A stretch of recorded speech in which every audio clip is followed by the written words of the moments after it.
السلام علیکم. راځئ مونږ سره انګلیسي په پښتو او په کم وخت کې زده کړئ. څنګه چې تاسو ته پته ده زمونږ د انګلیسي د بیسیک انګلش لینګویج کورس یعنی د انګلیسي بنیادی کورس شروع دی. راځئ چې شروع کړو. These are markers دا مارکرې دي. These are boys دا هلکان دي. These are classes دا صنفونه دي. نو تاسو ولیدو چې په دې جملو کې ما د these کلمه استعمال کړه. these مطلب دی دا. که ستاسو یاد شي مونږ په تیر اول سبق کې this ویلی و. this مطلب دا او these مطلب دا، خو this مونږ د واحد یا مفرد یا سنګولر دپاره استعمالو، یعنی د یو دپاره. او که د یو نه زیات شي او نږدې وي تا سره نو بیا this نشي استعمالوي، بیا به د هغې دپاره څه استعمالوي؟ د هغې دپاره بیا these استعمالوي. لکه فار اګزامپل اوس دا یو مارکر دی، نو مونږ به څنګه وایو؟ مونږ به داسې وایو چې this is a marker. this is a marker. دا یو مارکر دی. ښه که تا سره دوه مارکرې وي نو بیا خو نشي ویلی چې this is a marker. بیا به تاسو وایئ، بیا به تاسو وایئ these are markers. these are markers. good. که فار اګزامپل اوس تا سره دا دیوال نږدې دی یو دی نو this is a wall. دا یو دیوال دی. او که تا سره دوه درې دیواله نږدې وي نو ته these are walls. دا دیوالونه دي.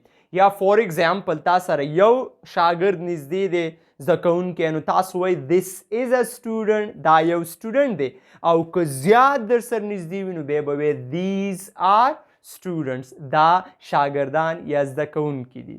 صحیح ده؟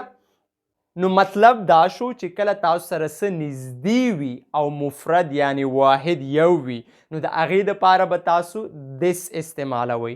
او که تاسو سره د یو نه زیات وي یعنی جمع وي نو بیا به د this په ځای تاسو these استعمالوئ. اوس زه ویمه چې دا زما کتاب دی. this is my book. او که کتابونه زیات وي نو بیا ویم these are my books. those are boys. هاغه هلکان دي. those are books. هاغه کتابونه دي.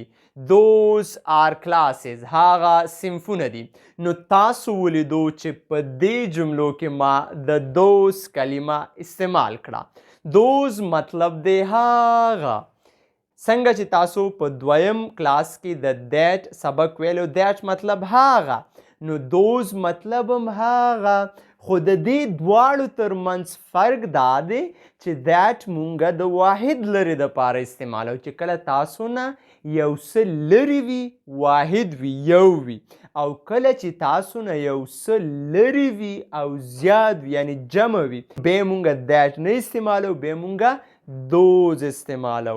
فار اګزامپل those are classes. هاغه صنفونه دي. those are chairs. هاغه کرسیانې دي. those are teachers. هاغه teachers دي یعنی هاغه استادان دي.